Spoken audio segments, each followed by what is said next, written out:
दोस्तों, आप सभी का स्वागत है स्टूडेंट टॉक में। कल लास्ट लेक्चर होने वाला था परसेंटेज का, पर लेक्चर कुछ ज़्यादा बड़ा बन गया, 30 मिनट से ऊपर हो गया था, इसलिए फिर मैंने उसे वहीं से कट कर दिया। आज इसका लास्ट चैप्टर हो जाएगा। आज परसेंटेज पूरी तरह से आपका खत्म हो जाएगा। इसके बाद हम प्रॉफिट एंड लॉस शुरू करेंगे। तो चलिए आते हैं आज के पहले क्वेश्चन पर। अगर आपने चैनल को सब्सक्राइब नहीं किया है तो अभी तक सब्सक्राइब कर दीजिए और अपने दोस्तों के साथ भी लेक्चर को शेयर जरूर कर दीजिएगा। Thank you. चलिए, आज का पहला क्वेश्चन आपके सामने है। विलयन में पानी की 320 ग्राम मात्रा में सामान्य नमक की मात्रा 33 ग्राम है। द्रव्यमान प्रतिशत द्वारा द्रव्यमान के संदर्भ में विलयन की सांद्रता की गणना कीजिए। आपको विलयन की सांद्रता निकालनी है। सांद्रता क्या होती है? सांद्रता होती है कितना घुला हुआ है और टोटल कितना है। समझ रहे? मतलब विलयन का टोटल वॉल्यूम आपको लिखना है, टोटल भार आपको लिखना है और ऊपर लिखना है कि किस चीज की आप सांद्रता निकाल रहे हो, उसका टोटल भार मतलब कॉन्ट्रीब्यूशन कितना है। ठीक है ना? तो आप ऐसा बोल सकते हो कि विलेय जो चीज घुली हुई होती है उसे हम क्या बोलते हैं? विलेय। और जो टोटल बिलियन होता है उसे हम बोल देते हैं बिलियन। इनटू कर देना है आपको 100 इस तरह के क्वेश्चन में। तो यहाँ से आपका परसेंट निकल कर आ जाएगा। क्वेश्चन के अनुसार अगर हम देखें तो इसमें आपको दिया गया है कि 33 ग्राम नमक घुला हुआ है, तो ऊपर आप लिखोगे 33 और नीचे क्या बोला गया है? आपको बोला गया है कि 320 ग्राम मात्रा है पानी की। तो टोटल मात्रा आपको लिखनी है 320 प्लस 33, ये पूरा आप लिखोगे और इनटू में करोगे 100। यहाँ से आपका परसेंट आ जाएगा, ये टोटल आएगा 33/353 इंटू 100 आप करोगे तो आपकी वैल्यू यहाँ से निकल कर आ जाएगी 9.34%, मतलब 9.35% के आसपास। ऑप्शन बी सही होगा, ऑप्शन ए नहीं होगा। आपको ए पर टिक नहीं करना है। ठीक है, चलिए अब हम देखते हैं अगला क्वेश्चन। आपसे पूछा गया है कि 1 मिलियन में पानी की मात्रा 320 ग्राम है। ठीक है, सामान्य नमक की मात्रा 31 ग्राम है। द्रव्यमान प्रतिशत ज्ञात कीजिए। जो द्रव्यमान के संदर्भ में विलयन की सांद्रता को प्रतिशत निकालना है आपको। ठीक है ना? तो देखो यहाँ पर क्या दिया हुआ है, सेम चीज। पहले जो आपको सॉल्ट दिया हुआ है, सॉल्ट आपको कितना दिया है और टोटल आपको दिया है विलियन मतलब कि सॉल्यूशन। ठीक है ना? इनटू में आपको कर देना है 100। तो आपको जो सॉल्ट दिया है वो है 31 ग्राम और आपको टोटल विलियन आपको कितना दिएगा? 320 प्लस 31 इंटू 100 आपको करना है। यहाँ से निकल कर आएगा 31/351 इंटू 100।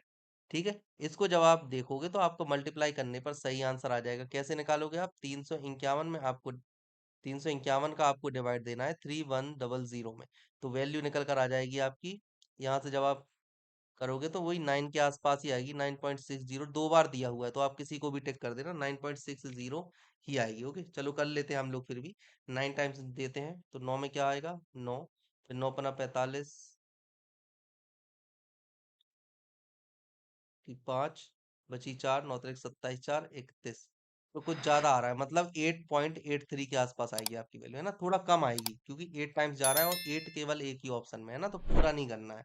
ओके, चलिए अगला क्वेश्चन देखते हैं। 1 मिलियन में पानी की 320 ग्राम मात्रा में सामान्य नमक की मात्रा 45 ग्राम है। द्रव्यमान प्रतिशत द्रव्य द्वारा द्रव्यमान के संदर्भ में विलयन की सांद्रता की गणना कीजिए। फिर से वही चीज आई है, इसको आप होमवर्क में है आपके लिए, आपको लिखना है 45/320 प्लस 45 इंटू 100। ठीक है, यहाँ से जो भी वैल्यू निकल कर आएगी, अब तो मैंने कर ही दिया है, कर ही देता हूँ, 365 आ जाएगा इंटू 100 आ जाएगा। इसे आप करोगे आप 9 से, इसके बाद इसको आप करोगे तो आएगा 6, 6 नहीं 7 बार में चलाएगा, 7×3 = 73 ऐसा आ जाएगा। तो आपकी वैल्यू आ जाएगी 900/73। अब 73 का आपको डिवाइड देना है 900 में। 1 टाइम्स जाएगा तो 73, यहाँ से आपका निकल कर आएगा 17 0। फिर इसके बाद चला जाएगा दो बार तो कैसा आएगा? यहाँ पर आ जाएगा 146। यहाँ से निकल कर आएगी आपकी वैल्यू 24। ठीक है, 24 आई, लगाओगे आप दशमलव, यहाँ पर एक जीरो बढ़ा दोगे तो 3 बार में चला जाएगा। 3 बहुत पास पास दी है वैल्यू, इसलिए इसको आपको पूरा करना पड़ेगा। तो आपका कितना आ जाएगा? 219। ठीक है, फिर इसको आप निकालोगे तो यहाँ से आ जाएगा आपका 21। फिर दशमलव लगा है तो जीरो आएगा। फिर इसको आप कितनी बार में करोगे तो ये फिर से लगभग 2 3 इस तरह से आएगा, दो, है ना? तो आपकी वैल्यू, क्योंकि दो बार ही जाएगा, जब आप इसको करोगे तो यह जाएगा 146। और यहाँ से जो वैल्यू निकल कर आएगी वो आएगी 72, सॉरी 70, हाँ, जो वैल्यू आपकी निकल कर आएगी वो आएगी 64। ठीक है, यहाँ से आपकी 64 वैल्यू निकल कर आएगी। तो 12.32, यहाँ पर क्या आ रहा है? 12 12.32%, मतलब कि इसके सबसे पास कौन सा है? 12.33%। ओके, चलिए अगला क्वेश्चन देखते हैं। 520 ग्राम पानी में 45 ग्राम नमक को मिलाकर एक विलयन तैयार किया गया है। द्रव्यमान प्रतिशत के संदर्भ में सांद्रता की गणना कीजिए। देखिए, द्रव्यमान प्रतिशत के संदर्भ में आपको निकालना है, तो क्या हो गया? 45 आप ऊपर लिखोगे, सेम चीज, और यहाँ पर टोटल लिखोगे तो 520 और 45 आपको लिखना पड़ेगा, और इनटू में आप करोगे 100। तो यहाँ से क्या आ जाएगा? 45 अपॉन में यहाँ पर आ जाएगा 565, इंटू में करोगे आप 100, इधर से आप करोगे 5 से कैंसिल करोगे 9 टाइम्स, इसमें 5 से आप कैंसिल करोगे तो 113 टाइम। सेम चीज आएगी, 900 में आप डिवाइड दोगे 113 का, तो यहाँ पर वैल्यू क्या निकल कर आएगी? इसको आप सबसे पहले कितने बार में जाएगा? ये जाएगा 7 टाइम्स, है ना? और 7 में केवल एक ही वैल्यू दिख रही है, 7.96, तो ऑप्शन ए टिक कर देना है आपको, आगे आपको सॉल्व करना ही नहीं है। ठीक है, देखो इसलिए मैंने लगाया 7 टाइम्स जाएगा, क्योंकि अगर आप इसमें 8 का मल्टीप्लाई करते तो ये 904 हो जाता। समझ रहे हो? जब आप 8 का मल्टीप्लाई करोगे तो ये 904 हो जाएगा। ठीक है, इसलिए 7.96 आएगा। चलिए अगला क्वेश्चन हम देखते हैं। एक घोल में 8% नमक है। यदि घोल का आयतन 550 मिलीलीटर है तो इसमें नमक की मात्रा क्या होगी? अब यहाँ पर आपको क्या दिया गया है? 8% आपको क्या दिया गया है? सॉल्ट। तो अगर आप इसको परसेंट को बटे में कन्वर्ट करोगे तो यहाँ से आ जाएगा 2/25। ठीक है, तो 2 रेशियो और 25 रेशियो, 25 रेशियो आपको दी गए है 550, आपको निकालना है 2 रेशियो, तो कितना आ जाएगा? यहाँ से जब 25 इतना है तो 1 रेशियो आपका कितना आ जाएगा? 2 मतलब 22 आ जाएगा 1 रेशियो। ठीक है, तो यहाँ पर 2 रेशियो आपको निकालना है कि 2 × 22, तो यहाँ से वैल्यू क्या निकल कर आ जाएगी? 44। सही आंसर यहाँ पर क्या हो जाएगा? Option D. समझ में आई ये चीज आपको? आपने 8% को 2/8% को आप कैसे लिखोगे? 8/100, और यहाँ से आप 4 से जब आप डिवाइड करोगे तो 2 बार में, और ये 25 बार में, तो यहाँ से आ जाएगा 2/25। ठीक है, तो 25 थी टोटल वैल्यू, और नमक उसमें है 2, और 3 उसमें क्या है? 3 है उस 23 है उसमें पानी, तो ये जो था ये टोटल था। ठीक है, ये जो था ये नमक है, मतलब सॉल्ट है, और ये क्या है? ये है वाटर। अगर आपसे वाटर की भी परसेंट पूछता है या वाटर का भार आपसे पूछता है तो आप उसे बड़ी आसानी से निकाल सकते हो। ठीक है ना? तो चलिए अब हम बढ़ते हैं आगे। अगला क्वेश्चन आपसे पूछा है, 250 ग्राम का ऐसा विलयन जिसमें ग्लूकोज की मात्रा 5% हो, तैयार करने के लिए आवश्यक ग्लूकोज की मात्रा होगी। देखिए, 250 ग्राम आपको टोटल विलयन दिया है। क्या दिया है? Total solution. टोटल सॉल्यूशन मतलब आपको दिया 100%, 100% आपको दिया गया है 250 ग्राम, मतलब 250 ग्राम आपको दिया गया है। अब इसमें क्या बोला है? इसमें बोला है ग्लूकोज की मात्रा 5% है। ठीक है, तो आपको ऐसा विलयन बनाना है जिसमें ग्लूकोज की मात्रा 5% हो, तो आपको दिया गया है जो 100% है वो है 250 ग्राम। ठीक है, आपको निकालना है इसका 5%। 5% को आप क्या लिखोगे? 1/20, तो जो 20 की वैल्यू है वो है 250 के बराबर। तो एक की वैल्यू कितनी आ जाएगी? एक की वैल्यू आप बड़ी ही आसानी से निकाल सकते हो, 25 आ जाएगी। एक की वैल्यू कितनी आ जाएगी? 25। ठीक है, मैंने डायरेक्ट 5 निकाल दिया था। तो यहाँ पर एक की वैल्यू कितनी आ जाएगी? एक की वैल्यू आ जाएगी 12.5। ठीक है, तो कितना आ जाएगा? 12.5 ग्राम। सही आंसर यहाँ पर क्या आ जाएगा? 12.5। यहाँ पर ऑप्शन नहीं दिए, आपको होमवर्क में भी दे सकता था, अब से ऐसे क्वेश्चन आपको होमवर्क में दे दूंगा। ओके, चलिए अब हम देखते हैं अगला क्वेश्चन। आपसे पूछा है, यदि y का 90% x है तथा x का कितना प्रतिशत y होगा? अब उसने क्या बोला है? y का 90% क्या है? x, मतलब कि 90% को आप कैसे लिखोगे? 90% को आप लिख सकते हो 9/10। तो जो 9 वैल्यू है वो है x के बराबर टोटल की। समझे? टोटल, टोटल है 10, मतलब कि अगर x प्लस वाई की आपसे बात की जाए तो ये 10 रेशियो है, लेकिन 10 में से 9 केवल x हो गया और y है सिर्फ 1। तो यहाँ पर क्या निकल के आ रहा है ऑप्शन? यहाँ पर ऑप्शन आपका ये निकल कर आ रहा है कि x का कितना प्रतिशत y है, आपसे ये पूछा है। ठीक है, तो x का कितना प्रतिशत y होगा? सही आंसर यहाँ पर आ जाएगा 11.1। ओके, देखो मैं बताता हूँ यहाँ पर कैसे आया निकल कर। देखो, x की वैल्यू 9, y की वैल्यू 1, तो कितना प्रतिशत हो गया? 1/9 इंटू 100। ठीक है, तो वैल्यू यहाँ से क्या निकल कर आएगी? 100/9%, मतलब क्या होगा? 11.11%। सही आंसर क्या हो जाएगा? Option A. ठीक है, इस तरह से करना है, तो निकल कर आ गया आपका आंसर। चलिए अब हम देखते हैं अगला क्वेश्चन। आपसे पूछा गया है श्याम के अंक दिव्या के अंकों से 25% अधिक हैं, दिव्या के अंक श्याम से कितने प्रतिशत कम है। देखो यहाँ पर क्या बोला है, 25%। 25% को हम क्या लिखेंगे, हम लिखेंगे 1/4। मतलब कि 4 से 1, मतलब कि श्याम के अंक ज्यादा है तो ये वाले किसके अंक हो गए, ये हो गए दिव्या के अंक। और ये वाले किसके अंक होंगे, श्याम के अंक।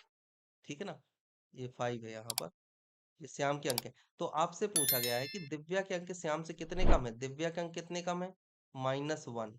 और यहाँ पर कितना है, +1। जब आप इस तरफ जाते हो तो -1, ठीक है ना। तो कितना कम है, 1/5, मतलब 5 में से 1 कम है दिव्या के अंक। तो कितना आया, ये 1/5 को हम लिख सकते हैं 20%। ऑप्शन ए सही है। ओके, चलिए अब हम देखते हैं अगला क्वेश्चन। आपसे पूछा है यदि एक आयत की लंबाई और चौड़ाई में क्रमशः 8% और 20% की वृद्धि की जाती है तो उस आयत के क्षेत्रफल में कितने प्रतिशत वृद्धि होगी। देखो सबसे पहले आप देखोगे आयत का क्षेत्रफल। देखो आयत के अगर हम क्षेत्रफल की बात करें तो वो क्या होती है, वो होती है लंबाई गुणे चौड़ाई, ये होती है लेंथ और ये होती है विड्थ। ठीक है ना, लंबाई गुणे चौड़ाई होती है मतलब मल्टीप्लाई, और जहां पर भी मल्टीप्लाई होता है उसे हम कह देते हैं सक्सेसिव लगा सकते हो आप। ठीक है ना, वहां पर आप सक्सेसिव केस लगा सकते हो। ठीक है, तो यहाँ पर 8% दिया हुआ है और एक दिया है आपको 12%। तो 8% को आप क्या लिख सकते हो, 2/25। 12% को आप क्या लिख सकते हो, 3/25। अब यहाँ पर अगर आप देखो ये क्या हो रही है, वृद्धि हो रही है, दोनों दोनों है वृद्धि, तो आप क्या लिखोगे, 25 से 27 हो गया। और यहाँ पर आप लिखोगे 25 से 28 हो गया, लेकिन ये थोड़ा लेंदी पड़ेगा इस जगह पर। तो आप इसको डायरेक्ट कर लेना कि 8 + 12 + 8 × 12/100। तो यहाँ से क्या वैल्यू निकल कर आएगी, यहाँ से आ जाएगी 20 + 0.96। तो यहाँ से आ गया 20.96%। ये जल्दी हो जाएगा, है ना। तो ऑप्शन ये वाला लगा लेना। बाकी अगर आप इसको करोगे तो भी हो जाएगा, ये 625 आएगा, इसका आप मल्टीप्लाई कर लेना 2728। बस ये थोड़ा लेंदी हो रहा है, इस वजह से आप ये मत लगाना इस वाले सवाल में, ये वाला क्वेश्चन इस तरह से लगाना, ठीक है। चलिए हम देखते हैं अगला क्वेश्चन। यदि किसी वर्ग की भुजाओं में 10% बढ़ा दिया जाए तो वर्ग का क्षेत्रफल बढ़ जाता है। अब यहाँ पर आप सक्सेसिव लगाना। अगर आप वर्ग के क्षेत्रफल की बात करते हो, क्षेत्रफल तो कितना होता है, A²। A² मतलब आपने किया 10%, 10% क्या किया आपने, इंक्रीज किया है, तो क्या हो गया 10 से 11। ठीक है, एक ए के लिए, और दूसरे ए के लिए फिर से 10 से 11। तो यहाँ पर क्या हुआ, यहाँ पर 100 से आपका क्षेत्रफल हो गया 121, कितना हुआ, +21। तो कितना परसेंट बढ़ गया, 21% इंक्रीज हो गया। ठीक है, कैसे निकालोगे आप ये, 21 हुआ था, 21/100 × 100, तो क्या निकल कर आया, 21% आ गया ना, ऐसे। तो ऑप्शन डी सही हो जाएगा। अब हम देखते हैं अगला क्वेश्चन। आपसे पूछा है यदि वर्ग की एक भुजा 30% बढ़ा दी जाए तो उसके क्षेत्रफल में वृद्धि की प्रतिशतता ज्ञात कीजिए। अब देखो वर्ग की भुजा फिर से आ गया, तो यहाँ पर जो क्षेत्रफल था, क्षेत्रफल कितना होता है, A²। वही चीज आ जाएगी, 30% बढ़ाया आप इस बार इसने, आपने। तो 30% मतलब 3/10, तो 10 से कितना हो गया, 13, फिर 10 से कितना हो गया, 13। तो वैल्यू क्या निकल कर आएगी, 100 जो पहले था अब हो गया 169। तो कितने परसेंट की बढ़ोतरी हो रही है, 69%। तो वैल्यू क्या निकल कर आई, 69% इंक्रीज हो गया। ये क्या थी, ये ओल्ड थी, और ये वाली क्या है, ये वाली है न्यू, है ना। तो क्या हो जाएगी, 69% की बढ़ोतरी हो गई। ऑप्शन सी सही है। ओके, अगला क्वेश्चन। यदि आयत की लंबाई 15% बढ़ जाती है तो चौड़ाई 20% तक घट जाती है तो आयत के क्षेत्रफल में प्रतिशत परिवर्तन ज्ञात कीजिए। अब देखो यहाँ पर एक चीज आप बढ़ा रहे हो, ठीक है, और दूसरी चीज आप घटा रहे हो। ठीक है, और आयत का क्षेत्रफल हम ऑलरेडी देख चुके हैं क्या होता है, लंबाई गुणे चौड़ाई। तो आप सक्सेसिव भी लगा सकते हो और सीधी सीधी भी लगा सकते हो। अगर आप 15% बढ़ा रहे हो तो 3 बटे यहाँ पर करोगे 20, तो आपने किया 20 से 23। ठीक है, दूसरी चीज आप क्या कर रहे हो, 20% घटा रहे हो, ये वाला क्या कर रहे थे, आप बढ़ा रहे थे, और घटा रहे हो तो 20% को आप क्या लिखोगे, 1/5। तो क्या हो गया, ये 5 से 4। अब देखो ये था अपना 20 से 23, और ये है 5 से 4। तो क्या निष्कर्ष निकल कर आएगा, यहाँ पर ये हो गया है 100, और ये हो गया है आपका, 4 बार जब आप करोगे तो 92। तो यहाँ पर क्या हुआ, -8। तो क्या हुआ, 8% की कमी हो जाएगी क्षेत्रफल में। सही आंसर यहाँ पर क्या हो जाएगा, ऑप्शन सी। और अगर ट्रेडिशनल मेथड लगाने हो तो वो भी लगा सकते हो, A + B + AB/100। आप करोगे तो आप क्या कर रहे हो, 15% बढ़ा रहे हो, फिर 20% घटा रहे हो, और फिर प्लस में करोगे यहाँ पे 15 माइनस, ये माइनस का था, इंटू 20/100 करोगे तो यहाँ से आपकी वैल्यू निकल कर आएगी, ये कितना आ रहा है, ये आएगा आपका -5, और यहाँ से आपका पूरा निकल कर आएगा 3, है ना, माइनस का। तो वैल्यू कितनी हो गई, -8%। यहाँ से भी सेम आंसर निकल कर आया कि 8% आपने कम की है। ओके, चलिए अगला क्वेश्चन है, एक आयत की लंबाई और चौड़ाई में क्रमशः 15% और -10% का बदलाव किया जाता है।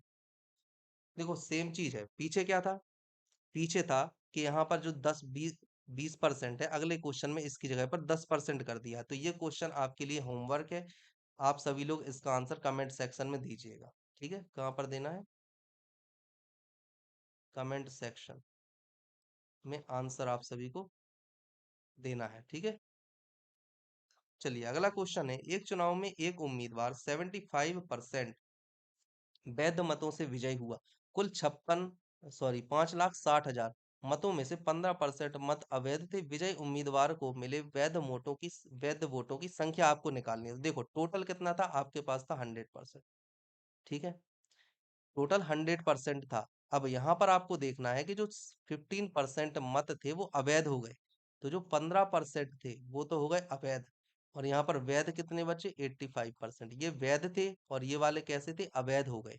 ठीक है, अब इसके आगे उन्होंने बोला कि एक उम्मीदवार 75 वैध मतों से विजय हुआ, 75% वैध मत उसको मिले, मतलब कि जो 8.5 था, इसका 75% एक को मिला और दूसरे को कितना मिला होगा, 25%। ठीक है, याद आपको रखना है। तो कुल इतने मतों में से 15% मत अवैध थे, मतलब कि अगर आपको टोटल दिया जाए तो ये वाली जो वैल्यू आपको दी है 56, मतलब 5,60,000, इसमें से 15% अवैध थे। ठीक है ना, तो 85% कितना हो जाएगा, अगर आप निकालो तो 85% होता है 17/20, और जो 20 की वैल्यू है वो आपको दी है 560 और फिर 000। तो यहाँ से अगर आप एक की वैल्यू निकालना चाहो तो बड़ी ही आसानी से आप एक की वैल्यू निकाल लोगे। 560 000/20 आप करोगे, यहाँ से एक रेशियो की वैल्यू आपकी निकल कर आएगी 28000।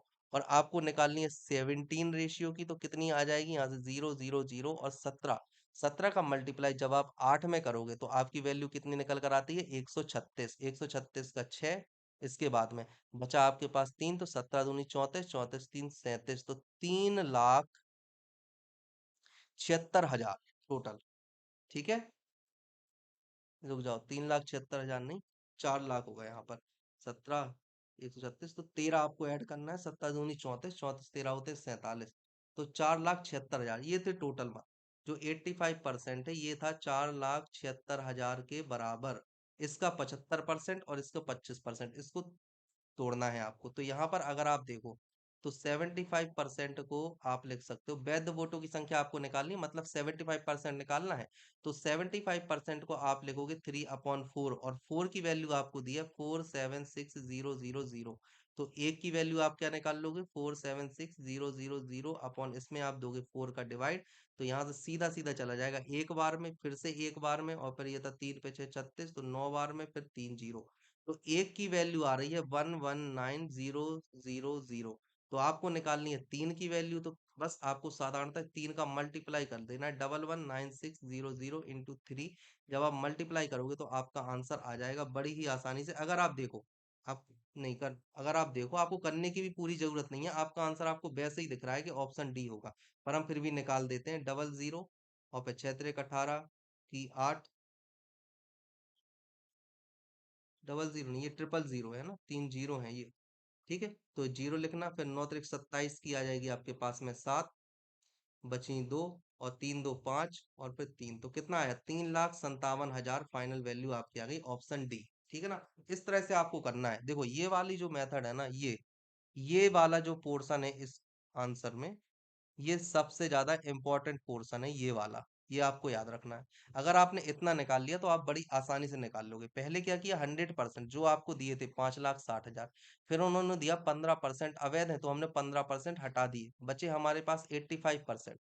ठीक है, तो हमने 56, जो 5,60,000 था उसका 85% निकाला, जो आया निकल कर 4,76,000। फिर उन्होंने बोला कि जो एक उम्मीदवार है 75% वैध मत मिले उसको, तो हमें इसका 75% निकालना है। ठीक है, ये रहा 75%। 75% मतलब 3/4, तो 4,76,000 का 3/4 हमने निकाला और वो वैल्यू निकल कर आई है 3,57,000। तो ऑप्शन डी है ना। तो ये वाला जो पोर्शन था ये सबसे ज्यादा इंपॉर्टेंट पोर्शन है। अगर आपने ये निकालना सीख लिया तो बाकी तो सब बहुत आसान चीज है ना, कोई दिक्कत नहीं होगी आपको। चलिए अब हम आगे बढ़ते हैं। आपसे पूछा गया है किसी चुनाव में एक उम्मीदवार को 62% वोट प्राप्त हुआ और वह 35,640 वोटों से चुनाव जीत गया। चुनाव में कुल वोटों की संख्या क्या थी यदि कोई भी वोट अमान्य नहीं रहा हो। देखिए यहाँ पर उन्होंने सबसे पहले बोल दिया कि जितने भी वोट है पूरे के पूरे वोट सही माने गए, तो हम टोटल 100% को लेकर ही क्वेश्चन सॉल्व करेंगे। यहाँ पर 100% था, उन्होंने बोला जो विनर था, विनर उसको मिले हैं 62% वोट, है ना, ये हमको दिए। तो जो लूजर है, जो चुनाव हार गया, उसको कितने मिलेंगे? 100 - 62, मतलब कि यहाँ से वैल्यू आपकी निकल कर आएगी 38%। ठीक है। और आपको क्वेश्चन में दिया गया है कि जो 60% और 38% का अंतर है, वो दिया है 35,640। ठीक है। तो यहाँ से आपको 24% वोटों की संख्या पता चल जाएगी कि 35,640 ही है। और आपको पूछा गया है यहाँ पर कोई भी वोट अमान्य नहीं रहा हो और कुल वोटों की संख्या, तो कुल वोटों की संख्या कितनी थी? 100%। इसको आप 100% निकालने के लिए क्या करोगे? 35640 अपॉन 24 × 100। जब आप इसे पूरे को सॉल्व करोगे, हम सॉल्व कर लेते हैं। जैसे सबसे पहले हम इसे 4 से काटेंगे तो ये 6 बार में जाएगा, फिर इसको काटेंगे 4 से तो जाएगा ये 8 बार में, फिर उसके बाद 3 पे 4, 3 पे 6 36, फिर ये जाएगा 9 बार में, फिर 1 बार में, फिर 0 बार में। फिर हम इसको 6 से भी डिवाइड कर देंगे, तो जब आप 6 से डिवाइड करोगे तो आपकी फाइनल वैल्यू निकल कर आ जाएगी। हाँ, यहाँ पर आपकी वैल्यू निकल कर कितनी आएगी? 3 से काट लेते हैं, ये 6 से नहीं, 3 से काटते हैं इसको। इसको हम काटते हैं सबसे पहले, तो ये 50 बार पे चला जाएगा और इसको हम 3 से काटेंगे, है ना। तो 3 से काटोगे तो ये कितनी बार में जाएगा? 2 बार में जाएगा। 2 पे 9 29, 9 बार में 7 और फिर 0। तो आपकी वैल्यू यहाँ से निकल कर आ जाएगी 100% इक्वल टू 2970 × 50। वैल्यू यहाँ से क्या निकल कर आएगी? आपकी आपकी वैल्यू यहाँ से निकल कर आ जाएगी 148500 आ रही है। मैंने ये कैसे निकाला? आसानी से देखो, कोई दिक्कत नहीं है, बड़ी आसानी से आप भी निकाल सकते हो। 5 का जब आप मल्टीप्लाई करोगे 2 में तो यहाँ पर आ जाएगा 10। 10 से ज्यादा वैल्यू आएगी। 10 से कुछ ज्यादा कौन सी है? केवल एक ही वैल्यू है, 14, है ना। तो मतलब 148500, जो फाइनल आंसर है आपका ये आएगा। ठीक है। तो चलिए, अब आपके परसेंटेज के क्वेश्चन हो चुके हैं। इसी तरह के क्वेश्चन रेलवे देता रहा है और आगे भी आएंगे। अगर आप ये क्वेश्चन कर लेते हो पूरे क्वेश्चन, तो डेफिनेटली आपके आगे के एग्जाम बहुत अच्छे जाने वाले हैं। परसेंट का एटलीस्ट आपका कोई भी क्वेश्चन नहीं छूटेगा। ठीक है। जो ट्रिक मैंने यहाँ पर बताई, आपने देखा है एक दो ट्रिक ही है जो पूरे क्वेश्चंस में अप्लाई हुई है, तो वही ट्रिक आपको निकालनी है। ठीक है ना। उसी ट्रिक के थ्रू आप अपने क्वेश्चंस करोगे और उसी ट्रिक ट्रिक के थ्रू आपके सभी आंसर क्लियर क्लियर एकदम सही आंसर आएंगे। ठीक है ना।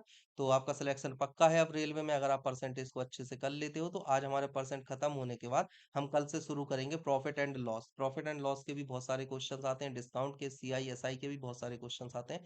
तो हम ये लाइन से करेंगे और लाइन से सभी टॉपिक कंप्लीट करवाए जाएंगे। मैंने लिखा है 3,000 से ज्यादा क्वेश्चन, तो आप मान के चलिए मेरे पास 3,000 से ज्यादा क्वेश्चन, मेरे पास करीब 4500 क्वेश्चन है आज की डेट में। ठीक है ना। मैं आपको ये 3,000 से ज्यादा क्वेश्चन करवाऊंगा और डेफिनेटली ये चलती रहेगी ये सीरीज, है ना। रोज 2 या 3 लेक्चर में कोशिश करूंगा, लेकिन मुझे इतना टाइम नहीं मिल पाता, इसलिए मैं एक ही लेक्चर करता हूँ। तो आई होप कि आपको आज का लेक्चर अच्छा लगा होगा। अगर आपको आज का लेक्चर अच्छा लगा है तो प्लीज चैनल को जरूर सब्सक्राइब कर देना और बेल आइकन पर क्लिक कर देना, चैनल को लाइक कर देना। Thank you so much.